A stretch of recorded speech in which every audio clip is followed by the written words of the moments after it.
दोस्तों, हर इंसान के अंदर किसी ना किसी का डर छिपा होता है। कभी किसी का जीवन में असफलता तो कभी किसी और चीज में।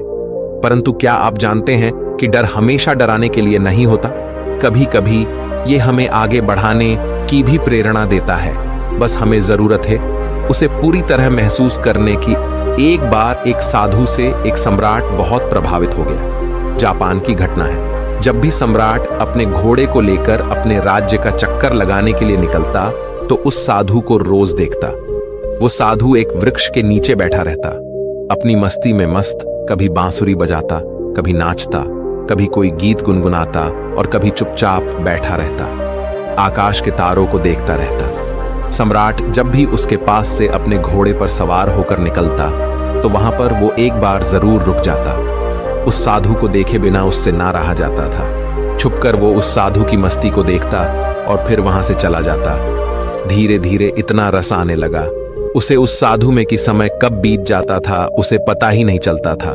वो सम्राट चुपचाप एक झाड़ी के पीछे छुपकर उस साधु की मस्ती देखा करता था। उस साधु की मस्ती ऐसी थी कि सम्राट जब उसे देखता तो वो भी मस्त होकर अपने घर लौटता। ये रोज का काम हो गया था। एक दिन वो सम्राट इतना भाव विभोर हो गया कि उस साधु के चरणों में गिर पड़ा और कहा कि महाराज, यहां मैं अब आपको और नहीं रहने दूंगा। वर्षा करीब आ रही है। इस वृक्ष के नीचे आप बारिश में कैसे रहोगे? मेरे महल में चलो, मुझ पर कृपा करो, मुझे सेवा का अवसर दो। ये सुनते ही वो साधु उठकर खड़ा हो गया, अपनी झोली उठा ली और कहा कि चलो। ये देखकर सम्राट को बड़ा सदमा लगा। सम्राट कह तो रहा था महल चलो, लेकिन प्रसन्न होता ये सुनकर कि फकीर कहता, कैसा महल? कहाँ का महल?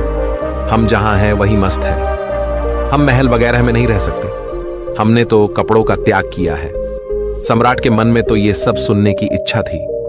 अगर साधु ने ऐसा कहा होता तो सम्राट उसके पैरों पर गिरकर कुछ और विनती कर लेता, लेकिन साधु तो तुरंत चलने को तैयार हो गया। तो सम्राट थोड़ा सदमे में आ गया। उसने सोचा, कहीं मैंने कोई गलती तो नहीं कर दी? इस आदमी ने मेरे साथ कोई चालबाजी तो नहीं की? ये कोई महल में घुसने की तरकीब तो नहीं लगा रहा कि यहां पर बैठकर बांसुरी बजाता रहा और कहीं इसका बांसुरी बजाना, ये मस्ती में नाचना, ये कहीं मुझे फंसाने के लिए कोई तरकीब तो नहीं है? क्या ये मछली को फंसाने के लिए कांटा तो नहीं फेंका गया था? पालतू ही चक्कर में पड़ा।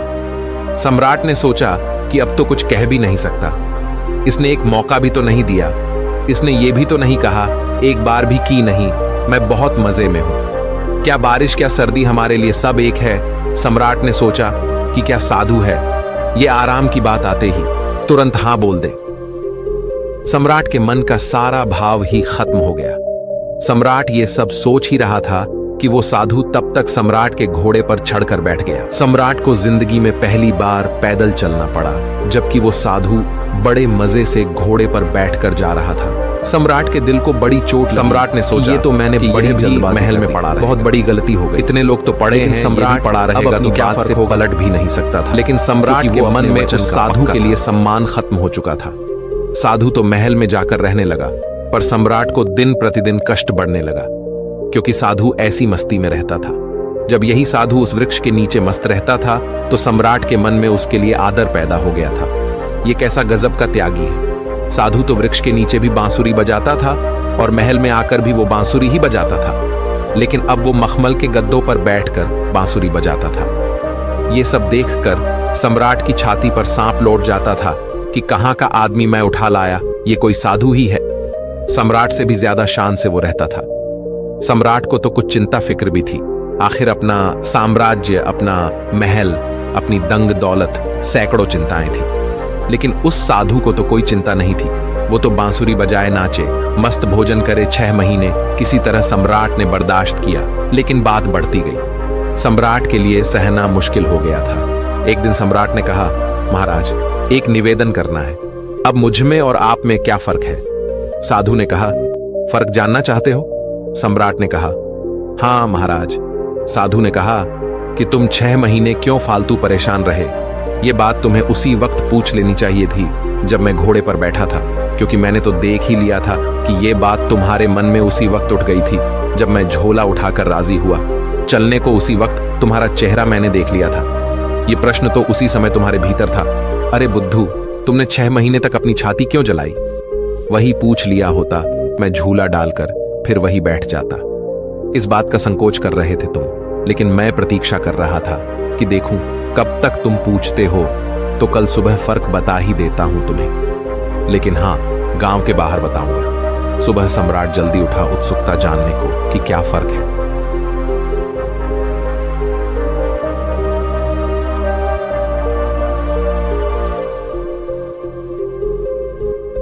सम्राट ने सोचा कि क्या फर्क हो सकता है। मुझे तो कुछ भी फर्क नहीं लगता। खाना जो मैं खाता हूं वही वो खाता है और मुझसे भी ज्यादा मांगे करता है। ये लाओ, वो लाओ। मैं जिस कमरे में रहता हूं उससे भी ज्यादा सुंदर कमरे में रहता है। वो मेरा 2-3 नौकरों से काम चल जाता है। ये पूरे दिन सब नौकर साथ रखता है। इसकी जरूरतों का तो कोई अंत नहीं, मांगे ही चला जाता है। कपड़े इतने शानदार पहनता है कि मुझे कोई देखे तो समझे कि मैं इसका मंत्री हूं। ये खुद ही इस महल का सम्राट मालूम पड़ता है। कम से कम महल के बाकी लोग मुझसे डरते तो है इसकी आंखों। मैं तो डर नाम की कोई चीज भी नहीं है। बस पूरे दिन बिना किसी चिंता के मस्त बांसुरी बजाता रहता है। आज मैं भी देखूं कि क्या फर्क बदलता है। सम्राट सुबह सुबह साधु के कमरे में पहुंच गया। वहां जाकर देखा तो साधु ने वही पुराने कपड़े पहने हुए थे जो उस वृक्ष के नीचे बैठकर पहनता था। उसी झोले को अपने एक हाथ में उठा रखा था और दूसरे हाथ में बांसुरी लिए तैयार खड़ा हुआ था। सम्राट ने कहा, चलिए महाराज। दोनों महल के बाहर निकल आए। चलते चलते एक गांव की नदी पार हो गए। कुछ देर बाद भी गांव के बाहर आ गए। सम्राट ने पूछा, अभी और कितना चलना है? साधु ने कहा कि बस कुछ देर और चलते चलते सुबह से दोपहर हो गई। सम्राट ने कहा, बस अब और आगे नहीं, जो भी कहना है यही कह दो। साधु ने कहा, मैं तो आगे चलता हूं, तुम चलते हो कि नहीं? सम्राट ने कहा कि मैं कैसे चल सकता हूं? मेरा महल, मेरी पत्नी, मेरे बच्चे, मेरी धन दौलत सब कुछ मुझसे जुड़े हुए हैं। मैं तुम्हारी तरह फकीर थोड़ी ना हूं जिसे किसी बात की कोई चिंता ही नहीं है। साधु ने कहा, बस यही फर्क है तुम में और मुझ में। मैं कहीं भी जा सकता हूं, तुम नहीं जा सकते हो। मैं हर परिस्थिति में खुश रह सकता हूं, लेकिन तुम नहीं। जब मैं उस वृक्ष के नीचे रहता था तब भी मस्ती से रहता था और अपनी जिंदगी के एक एक पल को जीता था। जब मैं तुम्हारे महल में चला गया वहां भी मैंने अपने अनमोल जीवन के एक एक क्षण को पूरी मस्ती और खुशी के साथ जिया। अब जब मैं कहीं और चला जाऊंगा तब भी ऐसे ही जीऊंगा।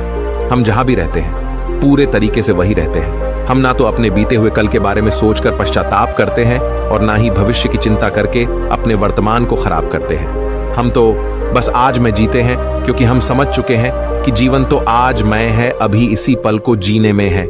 बस यही छोटा सा फर्क है तुझ में और मुझ में कि तुम्हें परिस्थितियां चलाती है और हम परिस्थितियों को चलाते हैं। तुम खुश रहोगे या दुखी रहोगे, क्या तुम्हारे आसपास होने वाली घटनाओं पर निर्भर नहीं करता है। लेकिन हमारे लिए यह घटना जिंदगी के सफर का एक हिस्सा मात्र है। अचानक सम्राट को महसूस हुआ कि अरे, ये मैंने क्या कर दिया। इतने अद्भुत आदमी को गंवा दिया। 6 महीने इसके साथ सत्संग भी ना कर पाया। सत्संग करता भी क्या खाक।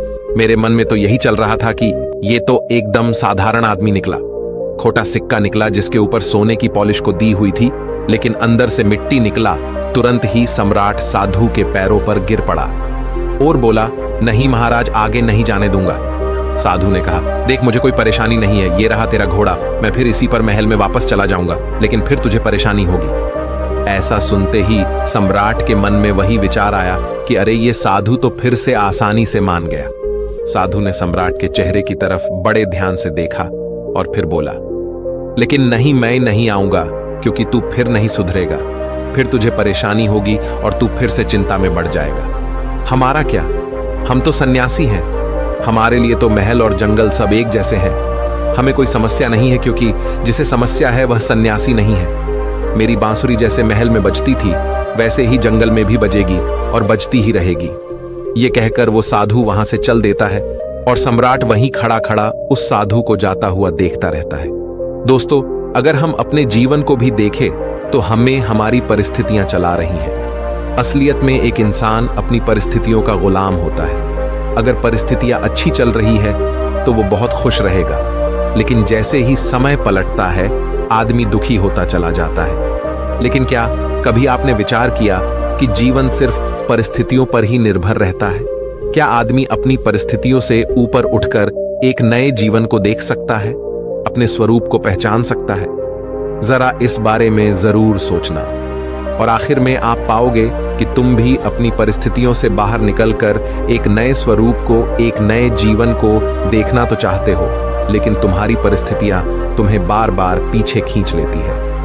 तुम परिस्थितियों के गुलाम हो चूके हो, तो कोई तो ऐसा रास्ता होगा जो हमें उन परिस्थितियों से बाहर निकालकर एक परमानंद वाले जीवन से साक्षात्कार करा दे।